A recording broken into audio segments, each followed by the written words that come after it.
Welcome friends, જેકે ફિનટેકમાં બધાનું સ્વાગત છે. આજે આપણે વાત કરવાના છે હિન્દુ અનડિવાઇડેડ ફેમિલી વિશે, જેનું ટૂંકું ફોર્મ થાય છે HUF, જેના વિશે તમે ઘણી વખત સાંભળ્યું હશે. આજે આપણે વાત કરવાના છે કે આ HUF શું છે, તેનું સ્ટ્રક્ચર કેવું હોય છે, આપણે HUF ને કઈ રીતે બનાવી શકીએ છીએ અને કઈ રીતે તેને મેનેજ કરવાનું હોય છે, તેના કયા કયા બેનિફિટ અને લિમિટેશન છે તેની પણ આપણે આજે વાત કરવાના છીએ. આ વિડીયો જોયા પછી તમે પોતાનું HUF બનાવીને સારી એવી ટેક્સમાં બચત કરી શકો છો અને તેમાં અન્ય પણ લાભો હોય છે જેની ચર્ચા આ વિડીયોમાં આપણે કરવાના છીએ. સૌથી પહેલા આપણે વાત કરીએ કે HUF શું છે. તો HUFમાં જે હિન્દુ શબ્દ આવે છે તેનો અર્થ એવો નથી કે હિન્દુ કુટુંબો માટે જ આ HUF ફાળવવામાં આવેલું છે, પરંતુ હિન્દુની સાથે સાથે જે બુદ્ધિસ્ટ છે, જૈન છે અથવા તો શીખ છે તે લોકો પણ પોતાનું HUF બનાવી શકે છે. આ એક પ્રકારની સેપરેટ એન્ટિટી છે, એટલે કે ટેક્સેશનની દ્રષ્ટિએ તે ઇન્ડિવિજ્યુઅલની જેમ જ એક અલગ એન્ટિટી તરીકે માન્યતા પ્રાપ્ત છે. એટલે કે જેમ ભાગીદારી પેઢી હોય છે અથવા તો કંપની હોય છે, તે રીતે HUFને પણ એક પોતાનું સ્વતંત્ર અસ્તિત્વ હોય છે. આમાં જે ટેક્સ બેનિફિટ મળે છે તે ઇન્ડિવિજ્યુઅલ જેવા જ હોય છે. એટલે કે આપણે કોઈ વ્યવસાય અથવા તો ધંધા સાથે સંકળાયેલા છીએ અને ટેક્સ સ્લેબ પ્રમાણે આપણે જે ટેક્સની ચૂકવણી કરીએ છીએ અને બધા ડિડક્શન ક્લેમ કરતા હોઈએ છીએ, તે જ રીતે HUFમાં પણ આપણે આ બધું કરી શકીએ છીએ. આ જે HUF હોય છે તેમાં પેરેન્ટ્સની સાથે તેના સંતાનો પણ હોય છે અને અન્ય રિલેટિવ પણ કેટલાક કિસ્સામાં અહીંયા જોવા મળે છે. આ HUF છે તે પ્રોપર્ટીનો જે માલિકી છે તે પણ ભોગવી શકે છે, તે ઇન્કમ પણ કમાઈ શકે છે અને જે અલગ ટેક્સ બેનિફિટની આપણે વાત કરી તે પણ મેળવી શકે છે. HUF પોતાના નામે પાન કાર્ડ માટે અરજી પણ કરી શકે છે અને સાથે સાથે આ પાન કાર્ડના આધારે બેંકમાં એકાઉન્ટ પણ ઓપન કરી શકે છે, જેનાથી HUFની બધી જે એક્ટિવિટી હોય છે તે મેનેજ થઈ શકે. હવે આપણે પાર્ટ ઓફ HUFની વાત કરીએ તો તેમાં 3 પ્રકારના વ્યક્તિ હોય છે. એક તો કો પાર્સેનર હોય છે, બીજું મેમ્બર્સ અને ત્રીજું કર્તા. અહીંયા કો પાર્સેનર અને મેમ્બર વચ્ચે ખૂબ બારીક તફાવત હોય છે, કારણ કે જે કો પાર્સેનર હોય છે તે પોતાનો હિસ્સો ક્લેમ કરી શકે છે અને જ્યારે તે પોતાનો હિસ્સો ક્લેમ કરે છે ત્યારે HUFને ડિઝોલ્વ કરવું પડે છે અને HUFમાં જે મેમ્બર્સ અને કો પાર્સેનર હોય છે તે બધાને તેના અધિકાર પ્રમાણે બધો હિસ્સો આપી દેવો પડે છે. અહીંયા મેમ્બરને હિસ્સો મળે છે પરંતુ તે ક્લેમ નથી કરી શકતો, કે જેથી HUFનું ડિઝોલ્યુશન કરવું પડે. એટલે કે કો પાર્સેનરને HUFનું ડિઝોલ્વ કરવાનો અધિકાર પ્રાપ્ત છે, જ્યારે મેમ્બરને આ અધિકાર નથી. એટલે કે મેમ્બરે જ્યારે કોઈ બીજો કો પાર્સેનર તેનું ડિઝોલ્વ કરવા માટેની દરખાસ્ત રાખે ત્યારે જ મેમ્બરને તેનો હિસ્સો મળે છે. અહીંયા જે કર્તા છે તે કો પાર્સેનરમાંથી જે સૌથી વડીલ વ્યક્તિ હોય છે તે બને છે અને HUFનો બધો જ વહીવટ આ કર્તા દ્વારા થતો હોય છે. તેમાં અન્ય જે કો પાર્સેનર હોય છે તેને દખલ કરવાનો કોઈ અધિકાર હોતો નથી.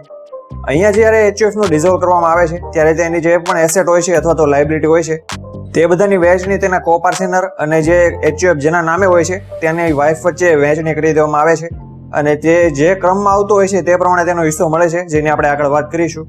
અહીંયા જે HUF જેના નામે હોય છે તેના વાઇફનો એટલે ઉલ્લેખ થયેલો છે કારણ કે HUF જેના નામે હોય છે તેની વાઇફ અહીંયા મેમ્બર છે, કો પાર્સેનર નથી. એટલે કે HUF ડિઝોલ્વ તે નથી કરી શકતી, પરંતુ આગળ આપણે વાત કરીએ તે પ્રમાણે તેને હિસ્સો મળી જાય છે. હવે આપણે HUFના સ્ટ્રક્ચરની વાત કરીએ તો હિન્દુ કાયદા પ્રમાણે જ્યારે કોઈ વ્યક્તિના લગ્ન થાય છે તેની સાથે જ તેનું HUF બની જતું હોય છે, તેના માટે કોઈ અલગ પ્રક્રિયા કરવાની આવતી નથી. જ્યારે ઇન્કમટેક્સના કાયદા પ્રમાણે HUF બનાવવા માટે ઓછામાં ઓછા 2 વ્યક્તિ હોવા જોઈએ અને આ HUF પાસે કેટલીક સંપત્તિ હોવી જોઈએ, તે પછી વારસામાં મળેલી હોય કે પછી આ સભ્યો દ્વારા ગિફ્ટના રૂપમાં આપવામાં આવેલી હોય, અને તો જ તેમાંથી તે ઇન્કમ જનરેટ કરે છે અને તો જ ઇન્કમટેક્સને લેવા દેવા છે. હવે આપણે જે HUFનું સ્ટ્રક્ચર છે તેને ઉદાહરણ દ્વારા સમજીએ. ધારો કે ગૌરવ અને મોનિકા પતિ પત્ની છે અને તેને 3 સંતાનો છે, જેનું નામ હર્ષ, શ્રેય અને શ્રિયા છે. અહીંયા જ્યારે ગૌરવના લગ્ન થાય છે મોનિકા સાથે, તે સાથે તે HUF બનાવી શકે છે અને જેમ જેમ તેના ઘરે સંતાનોના જન્મ થાય છે તેમ તેમ તે કો પાર્સેનર બનતા જાય છે. આમ હર્ષ, શ્રેય અને શ્રેયા તેના કો પાર્સેનર બને છે અને તેના લગ્ન થવાના કિસ્સામાં જે હર્ષની વાઇફ હોય છે અને શ્રેયની વાઇફ હોય છે અને સાથે સાથે જે શ્રેયાનો હસબન્ડ હોય છે તે તેના મેમ્બર બને છે, પરંતુ તેના કો પાર્સેનર બનતા નથી. હવે ધારો કે હર્ષના ઘરે પણ એક પુત્ર અને પુત્રીનો જન્મ થાય છે, તો આ બંને જન્મની સાથે તેના કો પાર્સેનર બની જાય છે. શ્રેયના કિસ્સામાં પણ આવું જ બને છે, પરંતુ શ્રેયાના ઘરે કોઈ ધારો કે કોઈ સંતાનનો જન્મ થાય છે ત્યારે તે ફક્ત મેમ્બર જ બની શકે છે. એટલે કે જ્યારે સંતાનમાં છોકરી હોય છે અને તેનો કોઈ છોકરો અથવા તો છોકરી થાય છે તો તે કો પાર્સેનર બનતો નથી, પરંતુ ફક્ત મેમ્બર જ બની શકે છે. અહીંયા હર્ષ અને શ્રેયના જે સંતાનો થાય છે તે ગૌરવ અને મોનિકાનું 3rd જનરેશન છે અને આની પછીની જનરેશન સુધી પણ HUFનો સભ્ય અથવા તો કો પાર્સેનર બની શકે છે, પરંતુ 4 જનરેશન પછી કોઈ નવા કો પાર્સેનર તેમાં એડ થતા નથી. પરંતુ 5મી પેઢી આવવા સુધીમાં હર્ષ અથવા તો શ્રેયમાંથી કોઈ કર્તા બને છે તો તે પણ એડ થઈ જાય છે. આથી આ પ્રક્રિયા તો સતત ચાલુ જ રહેતી હોય છે. જ્યારે પણ આ HUFનું ડિઝોલ્યુશન થાય છે ત્યારે પોતાના પિતાને જેટલો હિસ્સો મળવાનો હોય તેમાંથી તેના સંતાનોનો જે ડિસ્ટ્રીબ્યુશન છે તે થાય છે. ધારો કે ગૌરવ HUFમાં 1 કરોડની સંપત્તિ છે, તો તેના મુખ્યત્વે 5 સભ્યો છે: ગૌરવ, તેની પત્ની અને તેના 3 સંતાનો. તો આ બધાના હિસ્સામાં 20-20 લાખ રૂપિયા આવશે. હર્ષના ફેમિલીના કિસ્સામાં 3 કો-પાર્ટનર છે પોતાના સહિત, અને વાઇફ તેની મેમ્બર છે, આમ 4 સભ્યો છે. તો ચારેય વચ્ચે 5-5 લાખની વહેંચણી થશે. શ્રેયના કિસ્સામાં પણ તેવું જ બનશે, અને શ્રેયાના કિસ્સામાં તેમાં 3 સભ્યો છે, આથી ત્રણેયના હિસ્સામાં 6.66 લાખ રૂપિયા આવશે. હવે આપણે HUF ને બનાવવાની વાત કરીએ તો HUF બનાવવું ખૂબ સરળ છે. આના માટે કરતા એક એફિડેવિટ કરવાનો હોય છે, જેને HUF ડીડ પણ કહેવામાં આવે છે, જેમાં જેના જે કો-પાર્ટનર હોય છે અથવા તો મેમ્બર હોય છે, આ બધાના નામ, સરનામા અને ઉંમર વગેરેની માહિતી આપવાની હોય છે, અને સાથે સાથે કરતાનો પાન કાર્ડ અને આધાર કાર્ડ પણ જોડવાનો હોય છે. અને આ જે HUF ડીડ છે તેમાં દરેક મેમ્બર્સ અને કો-પાર્ટનરની સહી પણ કરવાની હોય છે. પરંતુ જો કો-પાર્ટનર માઇનોર હોય, એટલે કે 18 વર્ષ કરતાં ઓછી ઉંમરના હોય, તો કરતા જાતે સહી કરી શકે છે. આજે તમે એફિડેવિટ બનાવો છો તેના આધારે તમે પાન કાર્ડ માટે પણ એપ્લાય કરી શકો છો, અને આ પાન કાર્ડના આધારે બેંકમાં ખાતું પણ ખોલાવી શકો છો અને ટેક્સ રિટર્ન પણ ફાઇલ કરી શકો છો. હવે આપણે HUF ના બેનિફિટની વાત કરીએ તે પહેલા તમે આપણી ચેનલને સબસ્ક્રાઇબ ન કરી હોય તો સબસ્ક્રાઇબ કરીને ફટાફટ બેલ આઇકન પર ક્લિક આપી દેજો, કે જેથી આવનારા ફાઇનાન્શિયલ વિડીયોનું નોટિફિકેશન તમારા સુધી સૌથી પહેલા પહોંચે. કારણ કે આપણે દર અઠવાડિયે ફાઇનાન્સ ક્ષેત્રના અલગ અલગ વિષયો હોય, તે પછી પર્સનલ ફાઇનાન્સ હોય, ઇન્વેસ્ટમેન્ટ હોય, આ વિડીયોની જેમ ટેક્સેશન હોય કે પછી ઇન્સ્યોરન્સ હોય, આ દરેક વિશે માહિતી આપતા વિડીયો આપણે અપલોડ કરતા હોઈએ છીએ. આથી જો તમે બેલ આઇકન પર ક્લિક આપીને ઓલ નોટિફિકેશન ઉપર ક્લિક આપેલું છે તો નવા વિડીયોની નોટિફિકેશન તમારા સુધી સૌથી પહેલા પહોંચશે. હવે આપણે વાત કરીએ HUF ના બેનિફિટની, કે આપણને HUF બનાવવાથી ફાયદો શું થાય છે. તો અહીંયા HUF બનાવવાનો મુખ્ય ફાયદો એ છે કે તમે સારી એવી ટેક્સમાં બચત કરી શકો છો. કારણ કે HUF એક પ્રકારની સેપરેટ એન્ટિટી છે, એટલે કે ઇન્ડિવિજ્યુઅલની જેમ જ HUF માં પણ અલગ અલગ ટેક્સ સ્લેબ પ્રમાણે તમારે ટેક્સ ચૂકવવાનો થાય છે, જેનો ટેક્સ સ્લેબ છે તે ઇન્ડિવિજ્યુઅલ જેવો જ હોય છે. HUF માં તમે ઇન્ડિવિજ્યુઅલની જેમ જ બધા ડિડક્શન ક્લેમ કરી શકો છો. ATC નું જે ઇન્સ્યોરન્સનું પ્રીમિયમ ચૂકવો છો કોઈ સભ્યનું, અથવા તો સભ્યોના PPF ના એકાઉન્ટમાં HUF પૈસા ભરે છે તો તે બધો ક્લેમ તે HUF ની ઇન્કમમાંથી ડિડક્ટ થઈ શકે છે. જો તમે HUF માં કોઈ ધંધો અથવા તો વ્યવસાય બતાવો છો તો તેની સાથે સંકળાયેલા બધા જ ખર્ચાઓ પણ તમે ક્લેમ કરી શકો છો. ધારો કે ઓફિસનું રેન્ટ ચૂકવો છો, કોઈ કર્મચારી રાખો છો તેને સેલેરી પે કરો છો, અથવા તો કોઈ લાઇટનું બિલ ચૂકવો છો, અથવા તો વાહનનો કોઈ ખર્ચ છે, આ બધા જ ખર્ચાઓ ઇન્ડિવિજ્યુઅલની જેમ જ HUF માંથી પણ તમે ક્લેમ કરી શકો છો.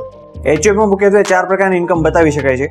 એક તો હાઉસ પ્રોપર્ટી ઇન્કમ છે, તમને કોઈ વારસામાં કોઈ હાઉસ પ્રોપર્ટી મળેલી છે અને તેમાંથી જે રેન્ટ કમાવો છો તે તમે HUF માં બતાવી શકો છો. તમે HUF ના નામે એક ડીમેટ એકાઉન્ટ પણ ખોલાવી શકો છો, અને તેમાં ટ્રેડિંગ અથવા તો ઇન્વેસ્ટિંગ કરીને તેમાં પણ નફો કમાઈ શકો છો, અને તે પણ HUF ની ઇન્કમ તરીકે બતાવી શકો છો.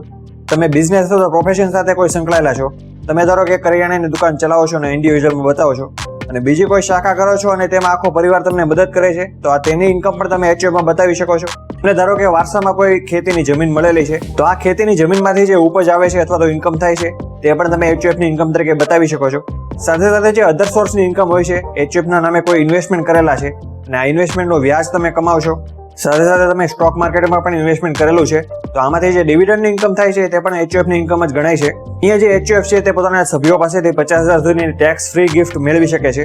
આથી તમે HUF ને 50,000ની ગિફ્ટ આપીને તેની કેપિટલ વધારી શકો છો અને તેના નામે ઇન્વેસ્ટમેન્ટ કરીને ઓછા ટેક્સ સ્લેબનો લાભ લઈ શકો છો. કારણ કે જો તમારી ઇન્કમ 15 લાખ કરતાં વધારે છે તો નવા ટેક્સ સ્લેબ પ્રમાણે તમારે 30% ટેક્સ ચૂકવવાનો થશે. આના બદલે જો તમે HUF માં કેપિટલ ઊભી કરીને તેમાં ઇન્કમ જનરેટ કરો છો તો તમારે જે ટેક્સ સ્લેબ છે તેનો લાભ લઈ શકો છો. 3 લાખ સુધી તો કોઈ ટેક્સ આપવાનો થતો નથી. 3 થી 7 માં 5%, 7 થી 10 માં 10%, 10 થી 12 માં 15%, અને 12 થી 15 માં 20%, અને 15 લાખ કરતાં વધારે 30%, આ બધા ટેક્સ સ્લેબનો તમે HUF માં લાભ લઈ શકો છો. અહીંયા એવું નથી કે HUF માં જે ઇન્કમ જનરેટ થાય છે તે HUF માં જ રહે છે.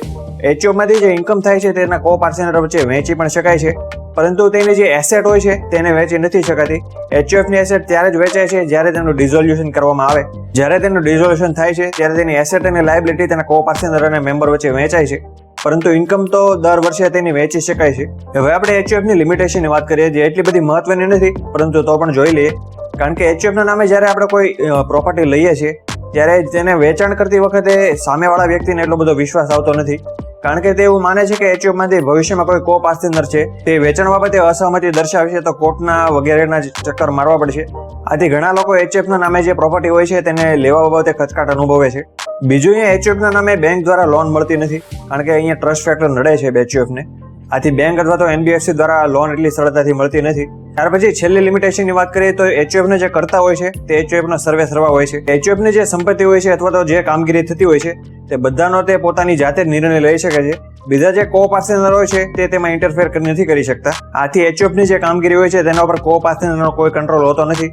પરંતુ કો-પાર્ટનર જ્યારે HUF ના કર્તા ઉપર વિશ્વાસ નથી ધરાવતા ત્યારે તે તેને ડિઝોલ્વ કરવાનો પણ અધિકાર પ્રાપ્ત છે. અને જો બધા કો પાર્ટનરમાંથી કોઈ એક કો પાર્ટનર પણ પોતાના હિસ્સાની માંગણી કરે તો સમગ્ર HUF નું ડિઝોલ્યુશન થઈ જાય છે. મને વિશ્વાસ છે કે HUF વિશેના તમામ પ્રશ્નોના જવાબ તમને આ વિડીયોમાં મળી ગયા છે. અને જો ન મળ્યા હોય તો તમે કોમેન્ટ સેક્શનમાં પૂછી પણ શકો છો. હવે મળશું એક નવા વિડીયો સાથે, નવા ફાઇનાન્શિયલ ટોપિક સાથે. તે પહેલા જો તમે આપણી ચેનલને સબસ્ક્રાઇબ ન કરી હોય તો સબસ્ક્રાઇબ કરીને ફટાફટ બેલ આઇકન પર ક્લિક આપી દો કે જેથી આવનારા ફાઇનાન્શિયલ વિડીયોનું નોટિફિકેશન તમારા સુધી સૌથી પહેલા પહોંચે. Have a good day, have a prosperous day. Thanks for watching. જય હિન્દ, જય શ્રી કૃષ્ણ.